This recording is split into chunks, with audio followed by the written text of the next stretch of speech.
Hey everyone, it's Norm Farrar, aka the Beard Guy here, and welcome to another Lunch with Norm, the Amazon FBA and e-commerce podcast. Lunch with Norm. Lunch with Norm. Lunch with Norm. Lunch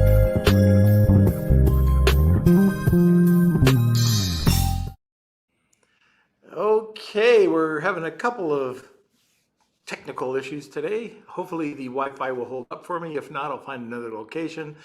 Anyways, today we've got a great topic. We're going to be talking about how to sell your Amazon business, and we've got Ben Leonard on. But before we get to that, Kelsey, you there? I am. Hello, How are you, welcome. sir? You just had a move this weekend. I did. So as you can see, you got a new background today. I'm super excited about it. Hopefully the lighting is a little better, but we'll see. You need to do a little sponsor read, I believe. Yeah, just Um, give me a sec on that. We all have some right. technical difficulties here, so just give me a sec. All right. So So take it from here, anyway, Kels. You're the pitch hitter. Go for it. all right. Well, welcome everyone. Welcome to today's show. Of course, smash those like buttons to get it started. Super excited about today's episode. This is the third time Ben's going to be on. We love Ben. Ben is the best. Welcome, Andy, Jessica. We have Andrew from Twilight Action and Brad. Yes, we're fashionably late as always. I think we're getting more late as time goes on. But welcome, Manny. Welcome. Yeah, so we have a couple things going on. It's November, so that means it is Movember. So you will start to see a luscious mustache growing on this lip over the course of the next 30 days. We have set up a fundraiser as well. So if you go over to the Lunch with Norm page, Norm's personal Facebook, or the Facebook group, you'll see a donation area where you can donate to Movember. It's Movember Canada, but all the proceeds go over there. And yeah, if you can like it, share it. I'm going to post it in the comment section as well. But yeah, let's get the word out. And that's it. How you doing, Norm? Okay. Well, I'm not sure. We'll find out after the podcast. You might have to come in. We've had a couple of glitches with the Wi-Fi, but I think everything's going to be okay. Let me try to do our little seller or our sponsorship shout out. I'll try. Anyways, we wanted to give a shout out to Sellerize. Sellerize is a comprehensive solution for your everyday business needs. It's everything you need to grow and scale your Amazon business in just one click. For more information, contact Deem and his team at sellerize.com, and that's Sellerize just with one R. I'm going to be meeting Dima later on today. I'm not in Toronto. I was able to escape Canada, and I'm in Fort Lauderdale. Right after this, I'll be down at Miami and meeting up with a bunch of people, and then tomorrow speaking over at Powwow. And if there's anybody listening who still wants to go to Powwow, I believe we still have. I've got a few more tickets that were given to me. So, anyways, just contact Kelsey and he'll make the arrangements. Okay, Kelsey, Right. Yeah, did I that's do it from okay? me. You did Was it great. glitchy? No, Did it go it's in smoothing and out. out? Okay, Yeah, very yeah. good, very good. Can you see? Well, most important of all, can you see my morning coffee? Ooh, very nice, very nice. See, my coffee machine's not even set up, so I gotta go coffeeless today. But Oh yeah, no. we can jump into today's show. It's Sure, going to let's be do ending that. maybe a little bit early, so yeah. Yep. All So right. anybody having any questions, just throw it over in the comment section. So why don't we get right into it? Sit back, relax. This is my close up, my Halloween close up. But anyway, sit back, relax, grab a cup of coffee, enjoy the show, and let's welcome back the man, Mr. Ben. How are you? Hello, I'm really good, and thanks for having me. And I have to ask, did you take the Lunch with Norm mug all the way to Miami? I travel with it everywhere. That is commitment. I love that. Excellent. Love it. Good. No, I'm great. It's good to be back. I appreciate you guys having me back on. It's always nice to see your beautiful faces. Well, thank you, sir. All the way from Scotland. Absolutely. Yeah. Very good. So, for those of us who do not know you, can you just give us a little bit of information about yourself.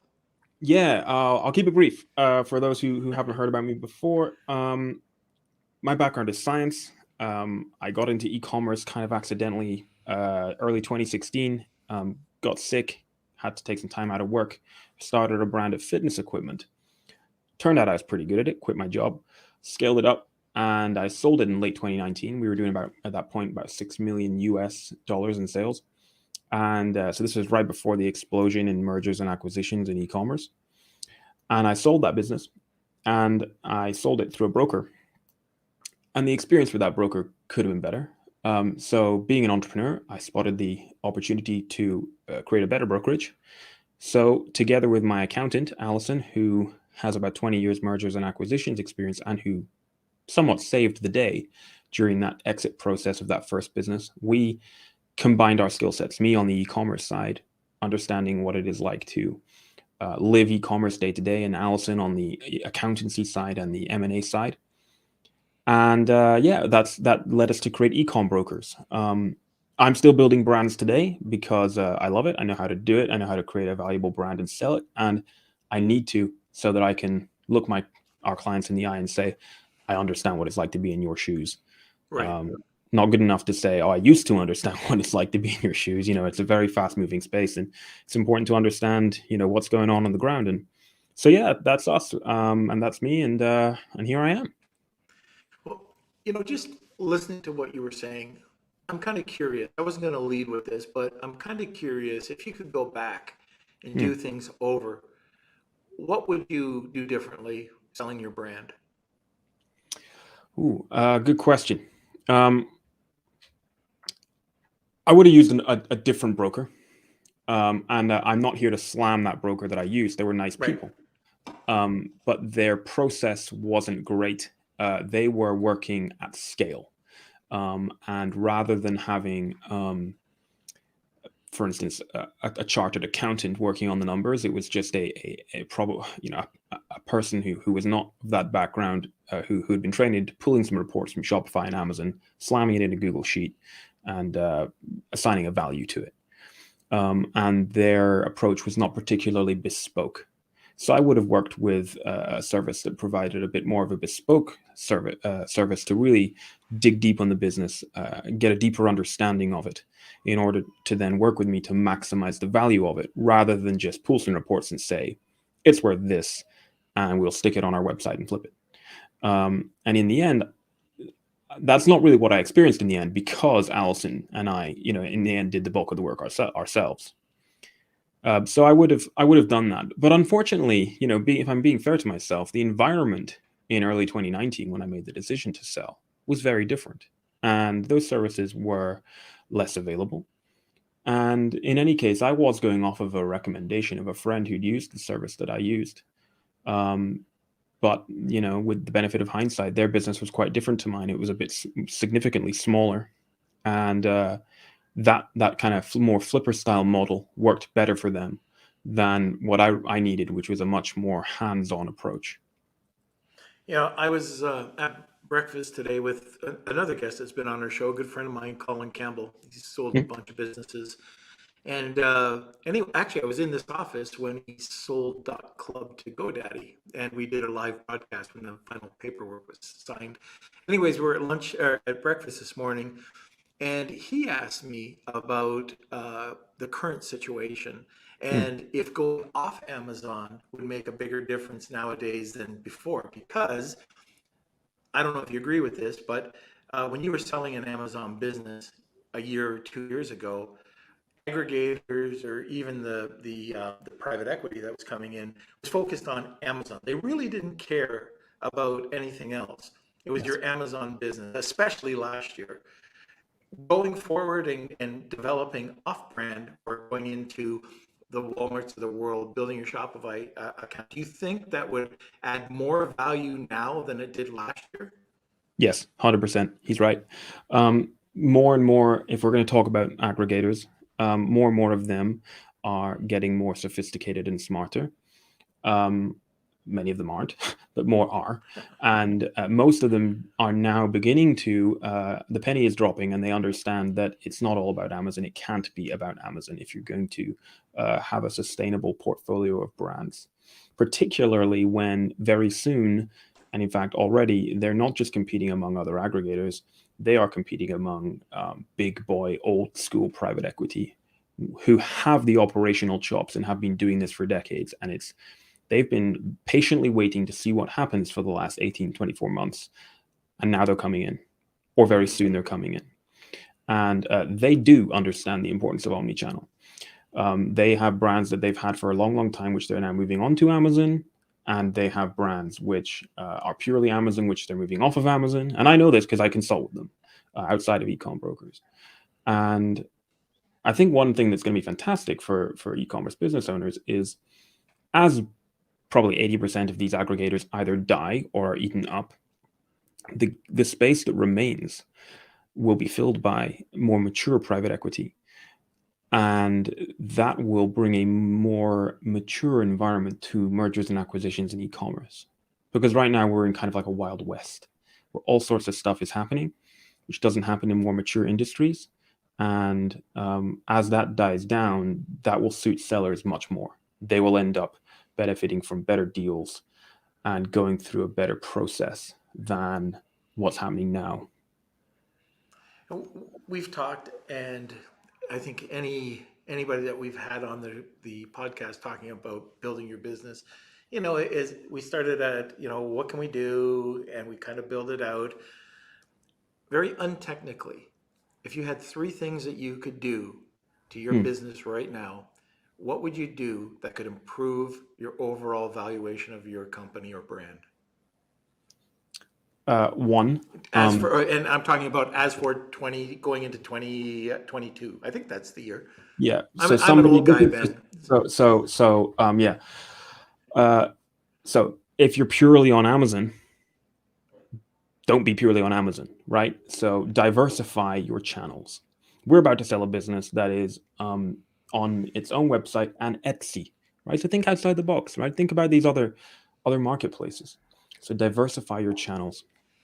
That means be on Amazon, yes. Be on Amazon in multiple countries, yes. But look at other marketplaces. Walmart. Look at the smaller marketplaces in Europe. Ball, Allegro. Look at building out your own website. Look at not on the high street, Etsy, etc. So that's one, is diversify your sales channels. Two is improve upon your intellectual property position. So many sellers now have at least got some trademarks. But what many of them don't realize is that the pretty crappy trademark that they did themselves, it was just about enough to get brand registry, is actually barely worth the paper it's written on in terms of actual intellectual property. So if they came into an intellectual property dispute, they would be in a pickle, because what they do is they register this trademark, it gets approved, and they get very smug saying, oh, I have a trademark. But actually, when they think somebody's infringing on their mark, they're not, because when they registered it themselves, they didn't properly register a mark that has a broad protection. So there's a live example anyone can look into, and it's a mistake I made. If you go to Google and search for the UK Intellectual Property Office, it's something like ipo.gov.uk, but just Google it. You can do a trademark search. If you search for Beast Gear, this is all public domain. I'm not breaching any confidentiality clauses, okay? If you search for Beast Gear, which is the brand that I created and then sold, you will find some trademarks from 2016, which I did myself, and I was incredibly smug when I did it. A year later, I had a conversation with an intellectual property attorney who told me that they were pretty rubbish.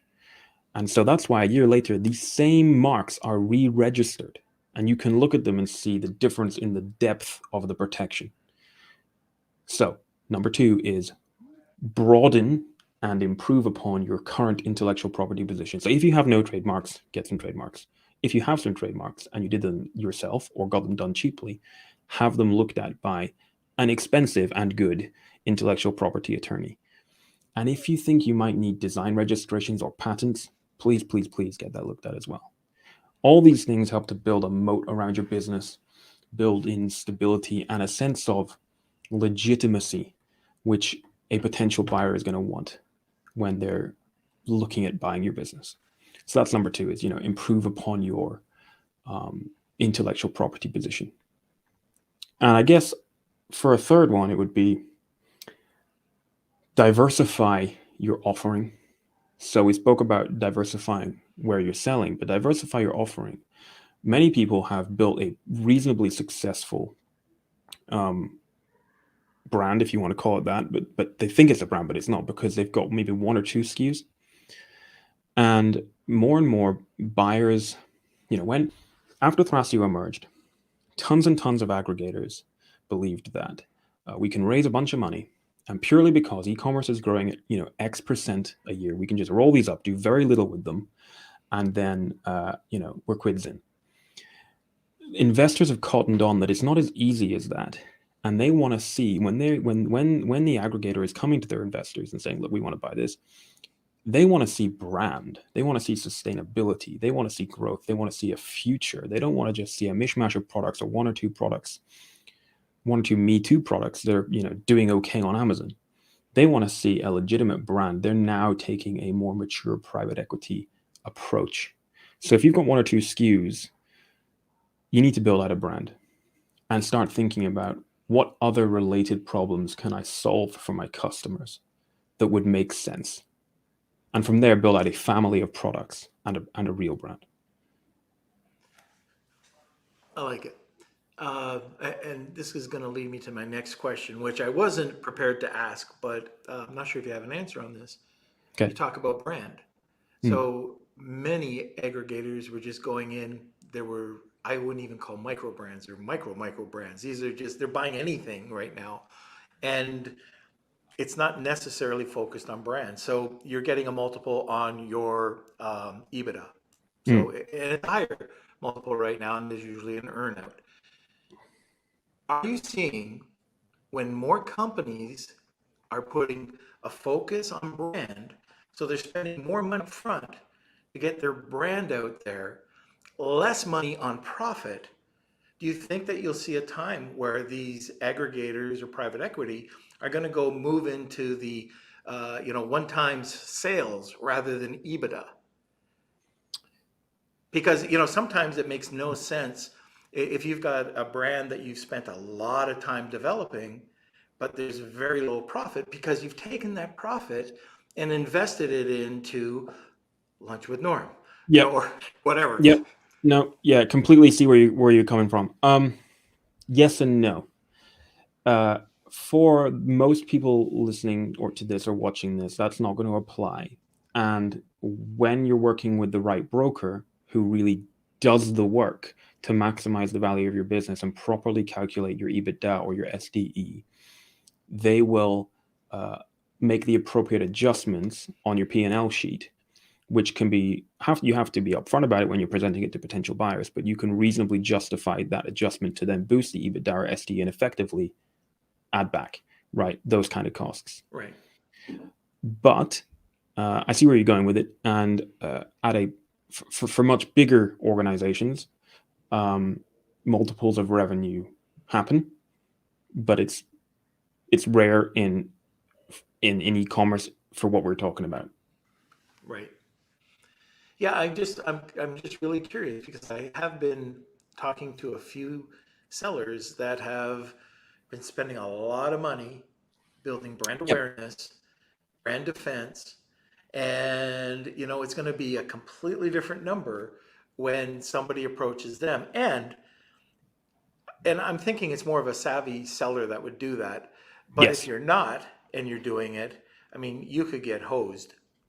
Yeah, you got to be smart to do that, and these kind of ones are going to end up being more strategic purchases or purchases by more traditional private equity.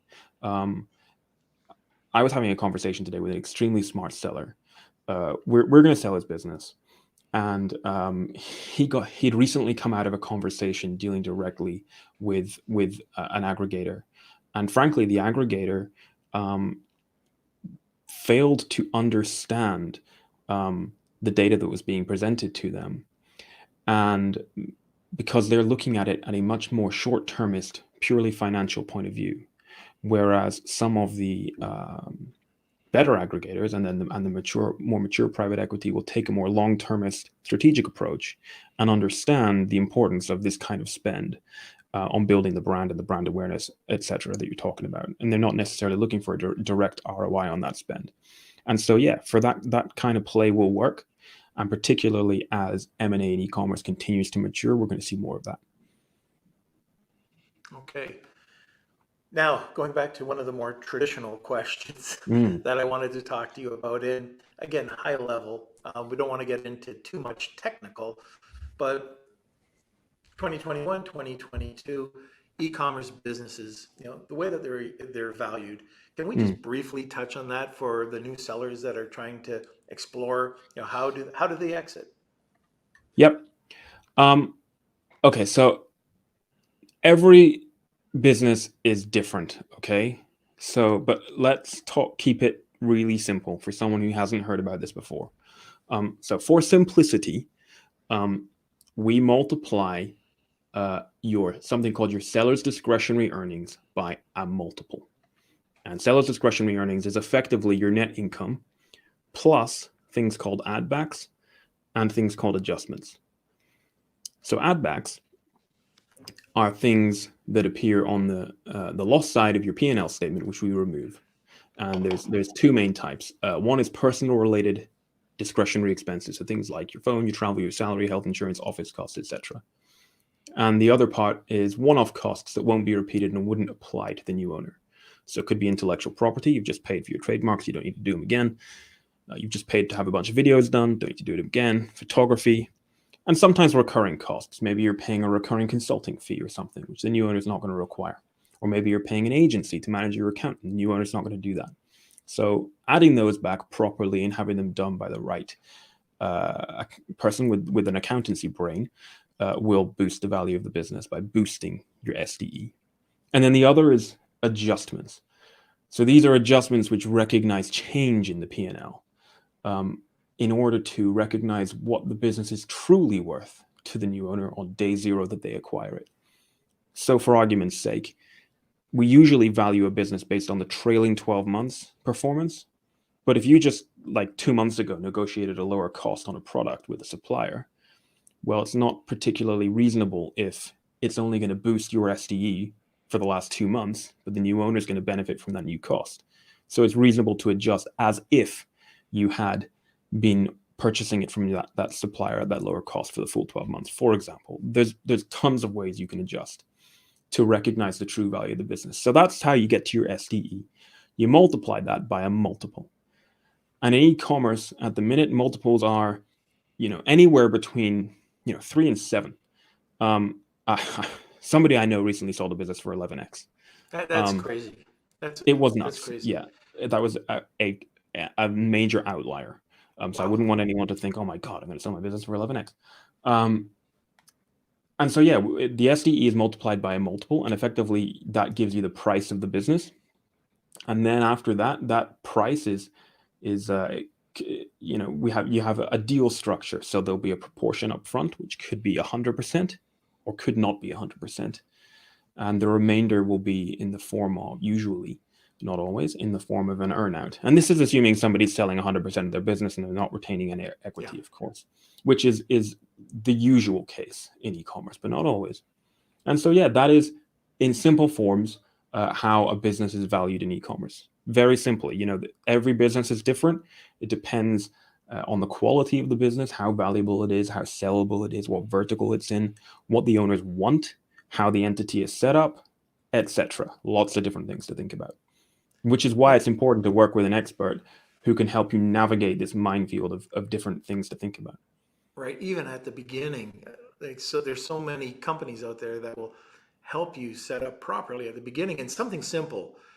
Like there's so many tools out there, and a lot of these tools overlap. And if you get rid of, and you hear about running a lean operation, but if you take just one simple product, let's take a $100 product a month, that's $1,200. If you're getting that 5, 7, or 10 is simple for me, multiply that by 10, that's the money you would be saving or getting at the end of the day, right? Yeah. We were working with somebody recently. They were selling like 50 units a day of a product, and 3 months ago they increased the price, so the profit per unit was an extra $2. So over a year, 365 days, that's like 36 grand extra in profit. When you put a 4x multiple on that, that's 150 grand. If you do that across several products, you're adding 6, possibly 7 figures to the value of the business, which is a completely legitimate and justified adjustment that a buyer can't reasonably push back on if it's presented properly. And that's just when you're looking at, one adjustment. What if you increase the selling price of a product, and you didn't see a dip in sales, right? In fact, sales stayed the same or went up because customers viewed it as being more premium. There's another one. Or, you just hit a threshold where it made sense to send the product by sea rather than air. Well, now the new owner is going to send it by sea, not air. So it's perfectly reasonable to make an adjustment in that case. You can go on and on and on. Well, just before I forget, I did forget, we've got a giveaway today, and actually it's pretty cool. I'm going to get Kelsey to enter it. Ben, why don't we talk about that giveaway that you're offering? Yeah, absolutely. So when we work with clients, for everybody, we will do an indicative valuation for free. We do that anyway. But when we really do the deep work to understand your business, your goals, how your business works, and how we can maximize the value of the business and do all that fantastic financial work that needs to be done by a chartered accountant,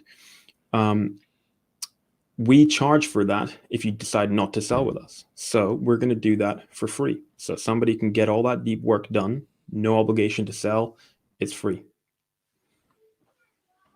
That's great, and that's for anyone, correct? If anybody is coming over to you get a free consultation, and Yep. if they exit, they get a 10% off the fees. Is that right? Yeah, and we also we're doing for lunch with Norm, we're doing 10% off the fees. Right.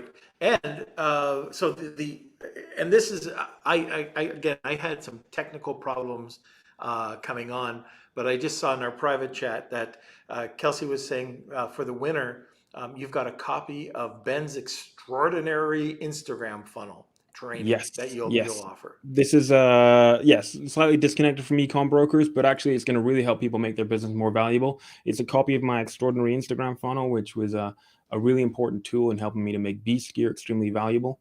And it's what I call micro agility, the ability to be like a nimble speedboat in a sea of lumbering cruise ships. So yeah, use that and you'll be doing really well. All right, fantastic. So if you're interested in this is really incredible. So first, anybody, there's no harm in asking a professional, an expert, how you can develop your business.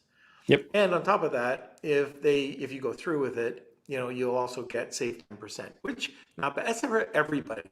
But if you're interested in Wheel of Kelsey, hashtag Wheel of Kelsey, tag 2 people, get an extra entry. And this is for the Instagram funnel training. Then again, that's something that I know that we want to learn, and we want to learn more of these different training funnels. And look, if it worked for Ben, it could work for you. So check it out. The other thing I just want to talk about quickly, I want to give a shout out to our sponsor for this episode, which is Z.co. And they are private label, or if you're a private label seller looking to expand into a larger international market, Z can help. Z makes selling your Amazon products abroad easy with excellent import knowledge, door-to-door solutions, customer service, and scalability. You can sit back, relax, enjoy your cup of coffee, listen to Lunch with Norm, and have the peace of mind that Z will handle the rest. So, interested? Contact Z.co. That's ZEE.co. That's for you in Scotland, Ben. For the rest of the world, it's ZEE.co. All right, so let's get back to this. I wanted to, include you in this, so. All right, a bit more of a serious topic now. Okay. When do you know it's like the stock market. Oops, it's a sec. You know what? Something that's really professional when you're on a podcast is to put your phone on vibrate, It's okay. I which have I a just screaming did. 2-year-old in the background. All right, so let's talk about, it's like the stock market. When do you want to sell it? When do you want to, get out? When is it too late? When do you have to start, prayers, hoping to sell on a decline? Yeah. I'm going to give a couple of answers, which will be kind of both wishy-washy, which is what everyone wants to hear, wishy-washy qualitative, and then a little bit more quantitative. But I promise it's going to make sense. So first of all, your business wants to be growing, but not maxed out. There needs to be some meat on the bone for the potential new owners. They want to take the growth you've enjoyed and accelerate it, and then probably eventually exit themselves. So that's one. Some obvious meat on the bone. Could be you have products ready and waiting to be launched. Could be that the brand would lend itself very nicely to be taken straight away to another country or onto another platform. Could be a combination of these things. So growing but not maxed out. Another part of this, and this is where we're going to get a little bit more wishy-washy, and it's some advice I received before I sold my first brand, is, and I make no apology for this slightly more emotive description of when to sell, because I think it's true, is to sell at the point of peak romance. So what does that mean? It means that you've reached a point where there is a romantic notion of, boy, this could be huge. And if you sell at that point, going in your favor is the fact that, boy, it could be huge. So there's a lot of great potential energy in there, which means you have quite a lot of power to negotiate. And potentially you can negotiate a deal that really helps you to enjoy the upside of what could come when the business is then in the hands of an organization with the resources to take it there. On the other hand, if you sell at that point and it doesn't quite go, the way that you would like it to, then you got out at the right time. So that's another way of thinking about it. Just another part in thinking about the timing is to find out now what your business is worth. Because if you don't know, it's like orienteering without a compass and a map. So find out what it's worth now. And it could be you say, oh boy, that's fantastic, I want to sell now. Or it could be that you say, okay, it's worth, approximately $1 million. I want to sell it for, no less than 1.8 or 2 or whatever it is. And then you can think about how you get from A to B, stack up the dominoes and get there. And very often you can work with organizations that'll help you do that. There are agencies that'll help you accelerate your growth. We actually mentor people down a route to exit if that's something that they're looking for. It's a little bit more hands-on and bespoke. So that's kind of my view on timing, really. It's also really important to think about the wider environment in your niche and industry. What's going on, right? Mm-hmm. Are you in a vertical that's not very regulated and is about to get regulated? Can you foresee that there's a whole bunch of competition coming in? Has a whole bunch of money just been raised in order to acquire businesses in your particular niche? Not just in e-commerce, of course. A lot of capital has been raised for buying e-commerce businesses, but in particular, perhaps you're in a particular industry that applies to. All these things need to be thought about. Very good. And I've just got one comment about that. Due diligence. Yep. So some people think that, okay, we got an offer, I'm going to get a check, I'm going to cash it, put it in the bank, and I move on. Yep. Due diligence, I saw something, and we'll get to this in a second from Marcia, but due diligence can take a long time. Yes. So be organized right from the start. The more organized that you are, the more information that you can provide will put that check into your pocket quicker. It might not give you a bigger valuation, it might not add any zeros, but if you can cash out in weeks or a month rather than 9 months, it's a lot better. Yeah, really good point. And that's why we get our clients on a head start on the due diligence before they even enter any due diligence with a potential buyer. Because what it does is it gets their business really neat and tidy with a ribbon on top, which really helps in several ways. It makes your life easier and less painful and less stressful when it comes to entering the due diligence period with a potential buyer. But it makes the buyer's life easier and smoother. And they're far more impressed with your business when it arrives it arrives when you provide all the information they need in a neat and tidy format. And if they do uncover anything that they don't like, it's a much sweeter pill to swallow for them. And also, if Bob in acquisitions is presenting your business to his investment board meeting, they're going to be a heck of a lot more impressed when they are looking at a business that's neat and tidy with a ribbon on top than something that's a mess, which is why we get business owners really moving on getting everything organized ahead of time, everything on the commercial side, the financial side, the legal side, so that you're good to go. And it's as smooth as possible, because they're going to want to uncover every stone and look in every nook and cranny, because potentially they're going to part with a lot of money for your business, and they want to know that what they're taking on is good to go. Okay. I know that you have to take off early. Well, not early, but yeah, in 10 minutes. Can we touch on a couple questions, Kels? Yeah, absolutely. So let's see. Our first question is from Andrew. He's asking, does this all apply to Australia as well? Yep. Just in Yep. general. In general, yes. Obviously every country has specifics, but more or less in general, yes, this applies globally. Okay, great. And from Nathan, when should you consider an exit versus keep and growing yourself? I think you might have touched on this already. Yeah, we kind of touched on that. But Nathan, it's important to think about different deal structures. So you don't necessarily have to completely step away from your business. You may wish to retain equity, or you may wish to sell. We're working with a seller right now who's selling the business at a really good multiple. Is going to get paid a salary to continue to run the thing for the next 2 years, a much, much bigger salary than he could have paid himself from the business as it was. But now the new owners have big resources, they can fund it. And they're going to fund the growth. And then in 2 years' time, he's going to get an even bigger multiple. So that's something to consider. You might have the chops to run it, but if you don't have the resources to grow it, you can partner with the right buyer so that you can combine their resources with your skill set. So lots of ways to do it. And when you work with the right experts to help you do it, you can have your cake and you can eat it. Very good. I like cake. Everyone loves cake. Awesome. And then we got one more question, and then a couple comments from Marsha that I think we should read. Yep. But from Nathan, what are multiples these days? Where do you see multiples in 6 to 12 months from now? They're certainly higher now than they were. We're seeing everything between 3 and 6, little less than 3 sometimes.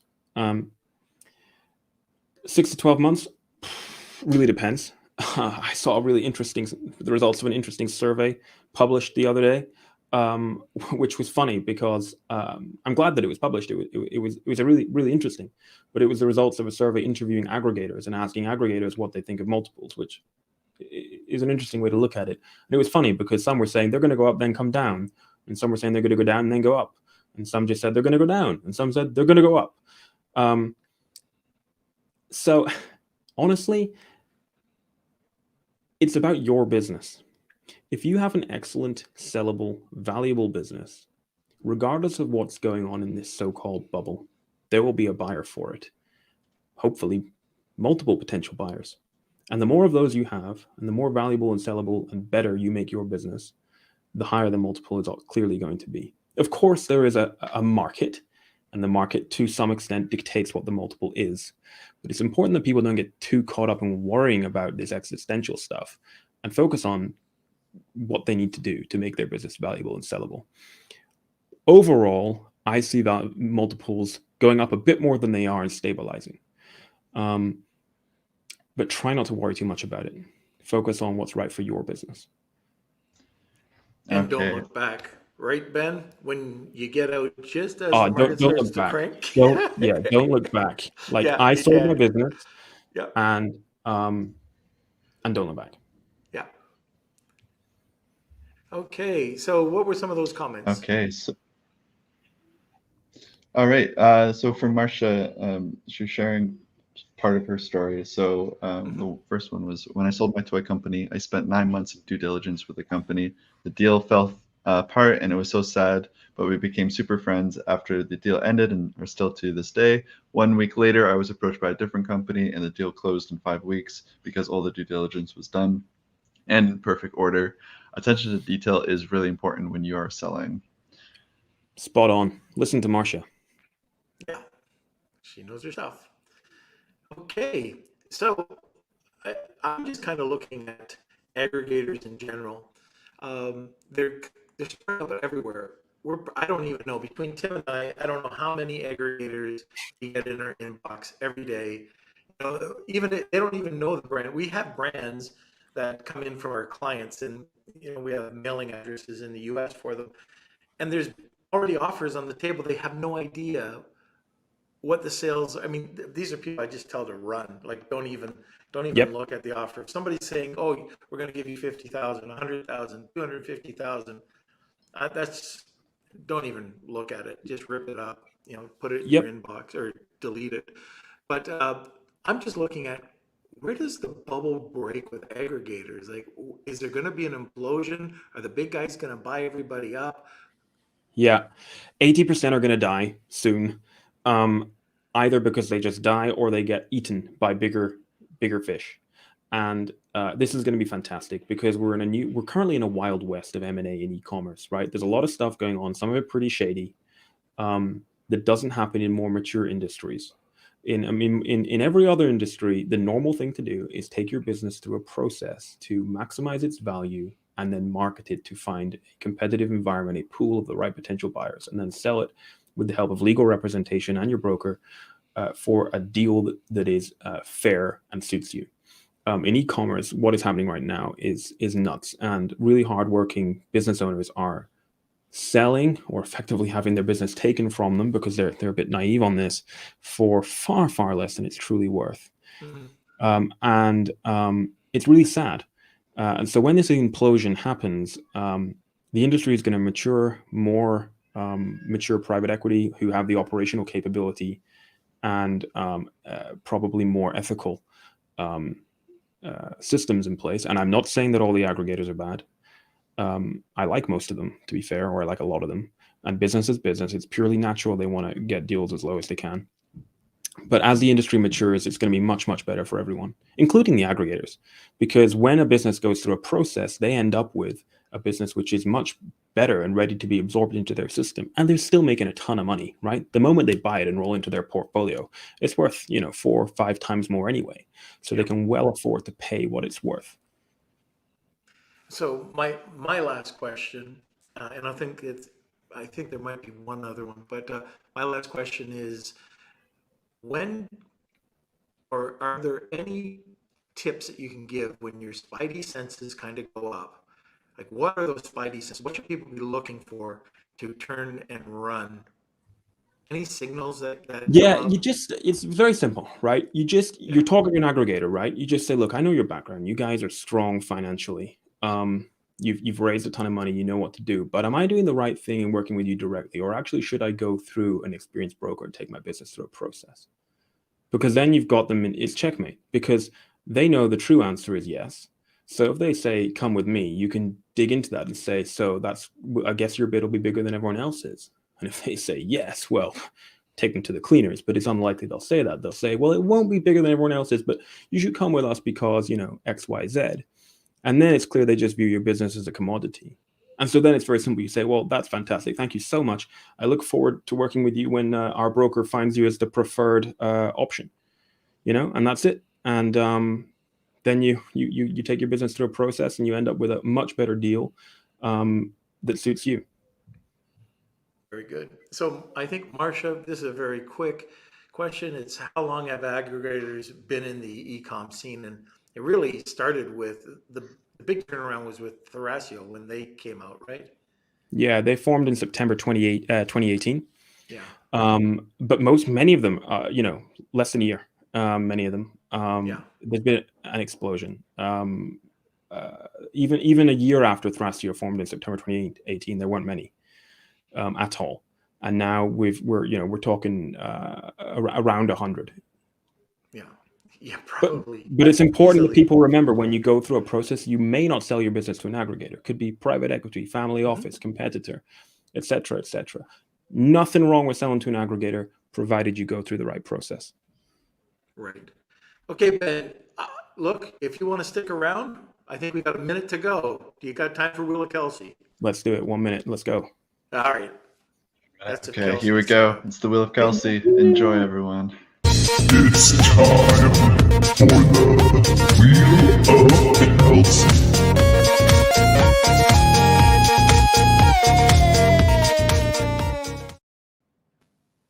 Okay, Kels, let's spin that wheel.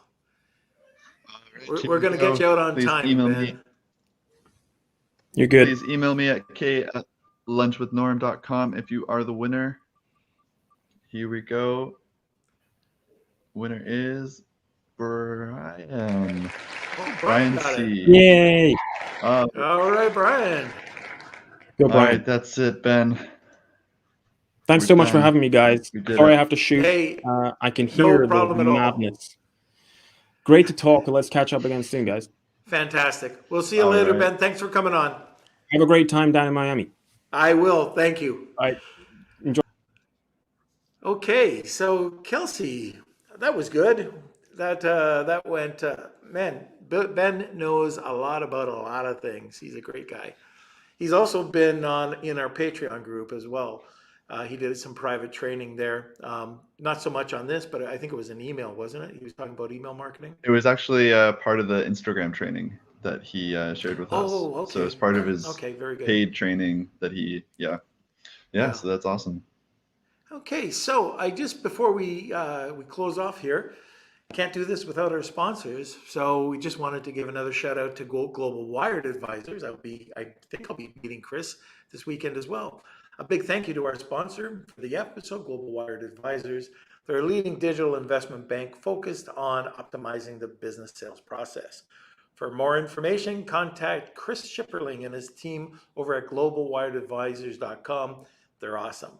Okay, so this is Monday. The newsletter is coming out. Go to lunchwithnorm.com if you want to get a copy of that. We're going to be changing that up in the next couple of weeks too, to even add more content to it.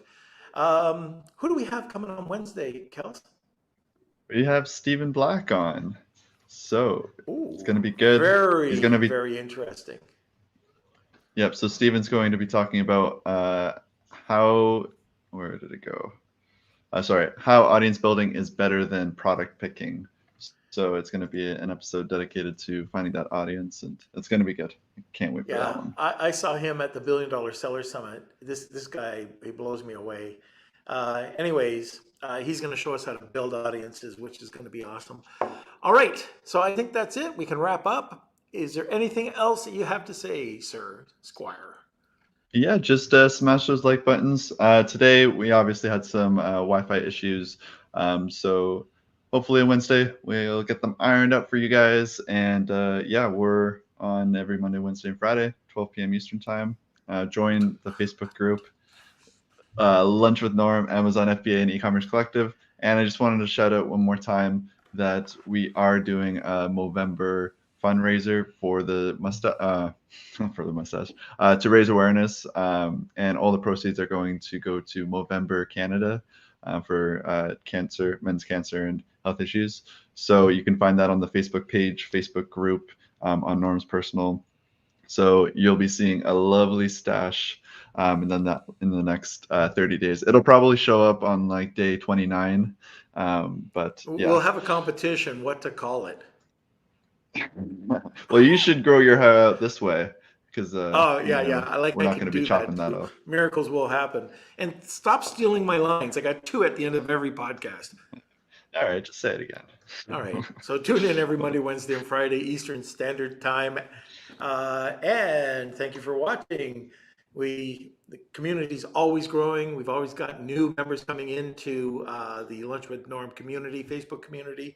Please engage in that community. We want it to be like this podcast. We got tons of engagement. We can't do it without you. And we look forward to your questions, everything. We love engagement. So we will talk to you next or on Wednesday, and enjoy the rest of your day. And Rosalind, I'll see you in Miami. Lunch with Norm.